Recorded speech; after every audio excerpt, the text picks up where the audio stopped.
हरियाणा के मुख्यमंत्री मनोहर लाल की अध्यक्षता में मंत्रिमंडल की बैठक हुई, जिसमें कि कई अहम प्रस्तावों को मंजूरी दी गई है। कौन कौन से बड़े फैसले आपको दिखाते हैं। हरियाणा में नई एक्साइज पॉलिसी को मंजूरी। गांवों में कम होंगे शराब के ठेके। पंचकुला में मनसा देवी मंदिर का इलाका पवित्र एरिया घोषित। 400 करोड़ का अतिरिक्त फंड बना। बीसीए आरक्षण को मिली मंजूरी। मंत्रिमंडल की बैठक में नई एक्साइज पॉलिसी को मंजूरी दी गई। नई पॉलिसी के तहत गांवों में शराब ठेकों की संख्या को सरकार कम करेगी। बैठक में पंचकुला को भी पवित्र क्षेत्र घोषित किया। इसके तहत पंचकुला में श्री माता मनसा देवी मंदिर के आसपास अधिसूचित पवित्र क्षेत्र में कोई भी शराब की दुकान खोलने की मंजूरी नहीं होगी। 6 नए सब डिवीजन मानेसर, जुलाना, नीलोखेड़ी, नांगल चौधरी, इसराना, छछरौली को मंजूरी दे दी गई। HSMTC के कर्मचारी को बकाया साल 2020 से एरियर के साथ मिलेगा। गौड़ ब्राह्मण विद्या प्रचारणी सभा रोहतक को 33 वर्ष की अवधि के लिए पट्टे पर देने के संबंध में दी गई स्वीकृति।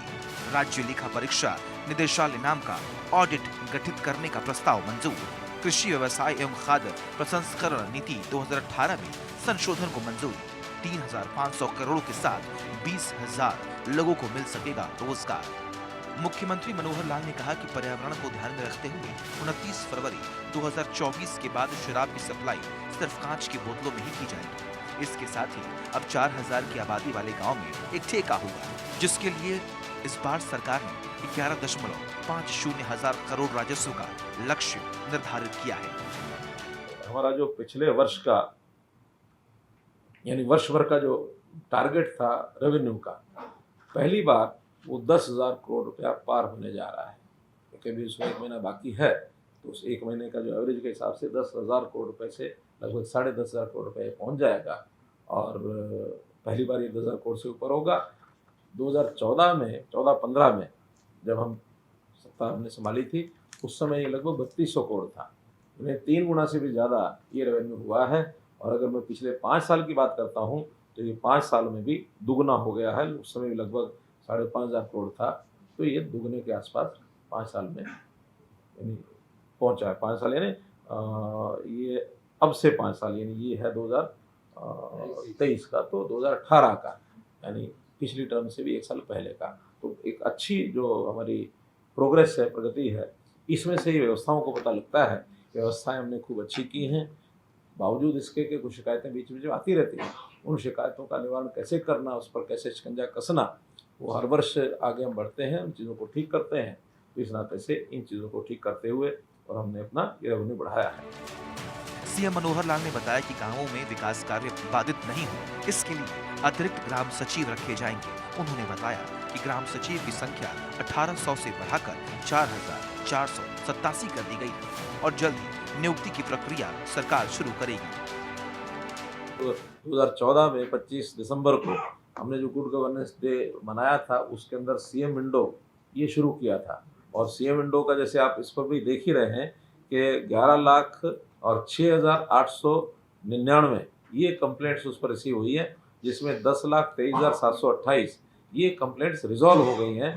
तो इस नाते से जो इन टाइम हुई वो 3,06,000 बताई जा रही है, लेकिन बहुत सी ऐसी होती है जो प्रोसेस में टाइम लगता है, वो भी रिजॉल्व हुई है, लेकिन थोड़ा टाइम ज़्यादा लगा है। इसी प्रकार से दूसरा एक पोर्टल जनता के लिए वो 2 बनाए थे, एक शहर के लिए अलग, गाँव के लिए अलग। शहर का है नगर दर्शन, गाँव का है ग्राम दर्शन।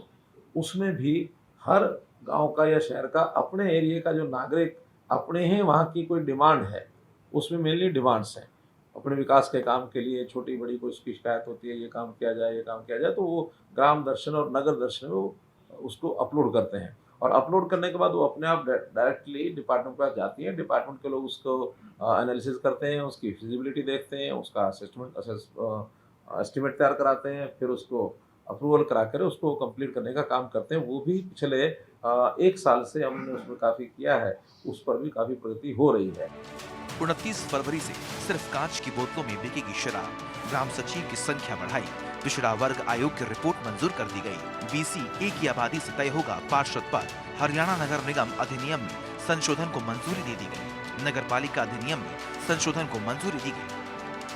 मंत्रिमंडल की बैठक में पिछड़ा वर्ग आयोग की रिपोर्ट को मंजूरी देते हुए एक्ट में संशोधन के लिए अध्यादेश लाया गया। पंचायतों के बाद अब शहरी स्थानीय निकायों में भी पिछड़ा वर्ग ए को आरक्षण दिया जाना तय हो गया है। BCA इसका जो रिजर्वेशन का मामला है, वो जो BC कमीशन ने हमको एक रिपोर्ट जो बना के दी थी, उनके जिम्मे था कि भी ये रिजर्वेशन का क्या स्वरूप होना चाहिए, क्या प्रकार होना चाहिए, तो उन्होंने BCA का रिजर्वेशन रिकमेंड किया था। उसके आधार पर कल हमने वो रिपोर्ट स्वीकार की थी। आज अल्टीमेटली उसका फाइनल, क्योंकि उसमें वैसे एक्ट बनता है, लेकिन एक्ट बनाने के लिए तो इंतज़ार करना पड़ेगा सेशन का, लेकिन चुनाव जो कि हम चाहते हैं जल्दी हो, इसलिए उसके ऑर्डिनेंस के लिए हम जो एक प्रस्ताव आज पारित करके और गवर्नर साहब को भेजेंगे ऑर्डिनेंस के लिए, ताकि वहाँ से ऑर्डिनेंस होते ही फिर उसके चुनाव का रास्ता वो साफ हो सके। वही मंत्रिमंडल की बैठक में 6 नए उपमंडल बनाने के प्रस्ताव को मंजूरी दी गई। राज्य सरकार ने राजस्व मंत्री की अध्यक्षता में उप तहसीलों, उपमंडलों और जिलों के पुनर्गठन के लिए एक समिति का गठन किया है, जिसका उद्देश्य जनता तक बेहतर सेवाएं और प्रशासनिक स्तर पर तालमेल लाना है। Bureau report, Bharat 24।